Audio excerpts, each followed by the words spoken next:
और एरियल को लेकर कर्मचारियों ने सरकार के खिलाफ मोर्चा खोल दिया है और सरकार से जल्द डीए और एरियल की मांग कर रहे हैं। वहीं मंत्री राजेश धर्माणी ने कर्मचारी नेताओं को उल्टी सीधी बयानबाजी न करने की नसीहत दी है। यही नहीं, राजेश धर्माणी ने कर्मचारियों को कहा कि उन्हें वित्तीय लाभ मिले हैं वो आगे भी मिलते रहेंगे, उनके लिए उन्हें सरकार के साथ खड़ा होना पड़ेगा।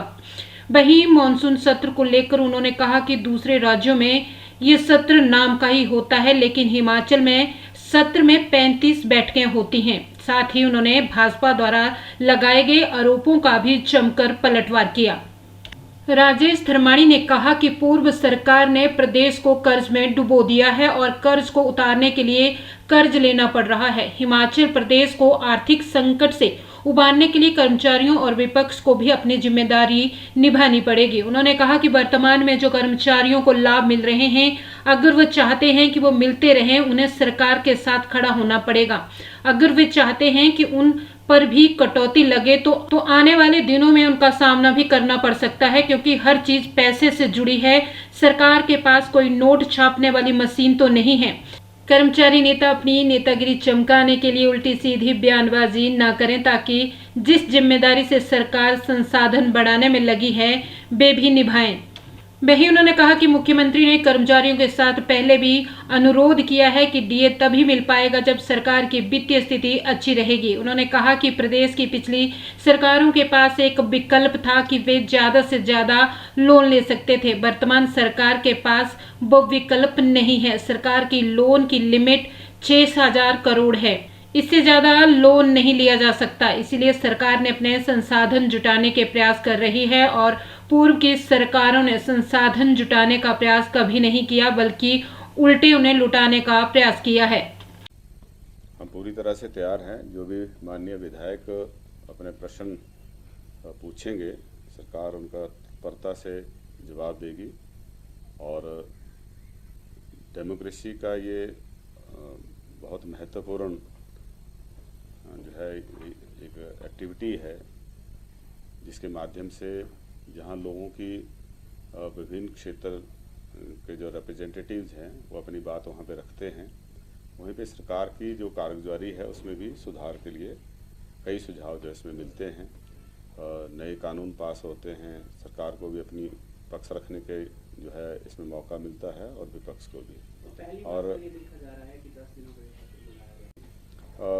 सरकार जो है पूरा मौका देना चाहती है विपक्ष को भी अपनी बात रखे और जो सत्ता पक्ष के विधायक हैं उनको भी, क्योंकि विधानसभा सदस्यों के लिए ये सबसे बड़ा मंच है जिसके माध्यम से वो अपनी बात रख सकते हैं।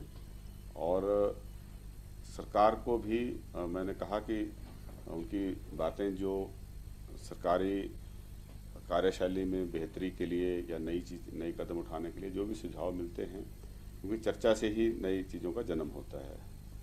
तो हमारी सरकार इससे बचने के लिए जो है प्रयासरत नहीं थी, बल्कि जब ये कैबिनेट में आया तो मुख्यमंत्री जी ने कहा कि हम जो है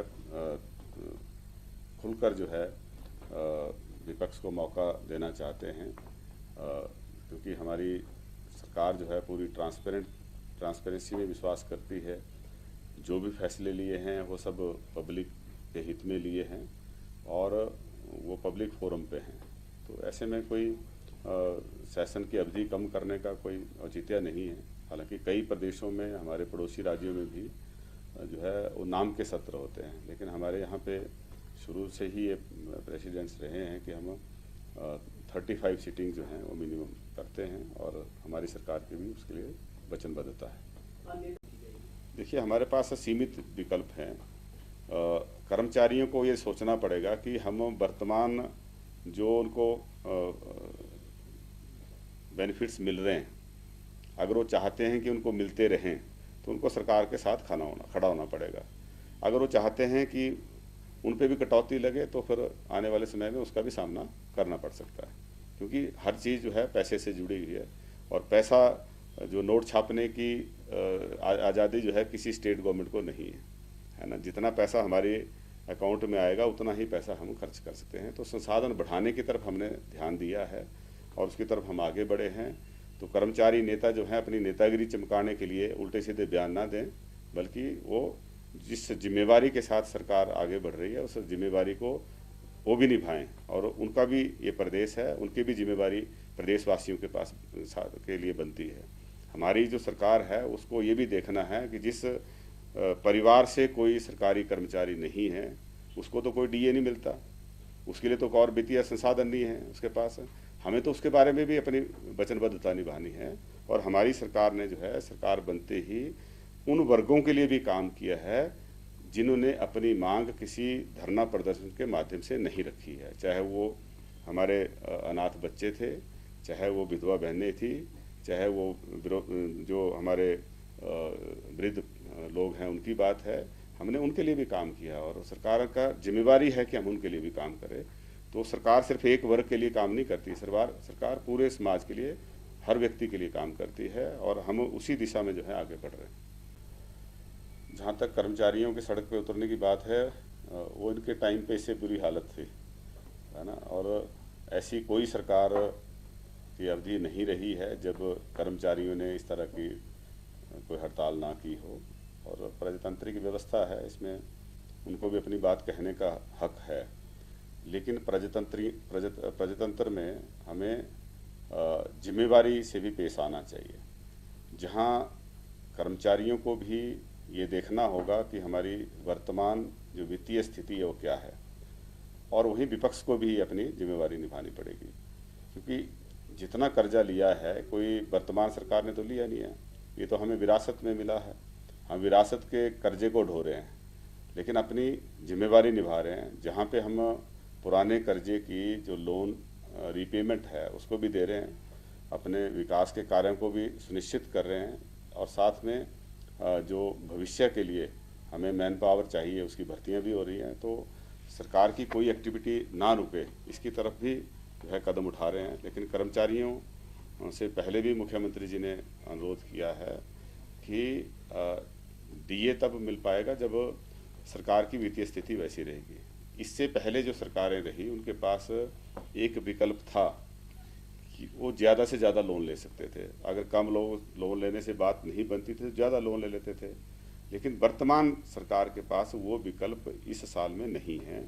हमारा जो लोन की मैक्सिमम लिमिट है वो 6,000 करोड़ की फिक्स है, और 6,000 करोड़ से लोन ज़्यादा नहीं ले सकते हैं। इसलिए हमने अपने संसाधन बढ़ाने के लिए जो है कुछ सख्त कदम भी उठाए हैं, और जो प्रशासनिक दक्षता वर्तमान सरकार में देखने को मिलती है ऐसी पिछली पूर्व सरकार में देखने को नहीं मिलती थी।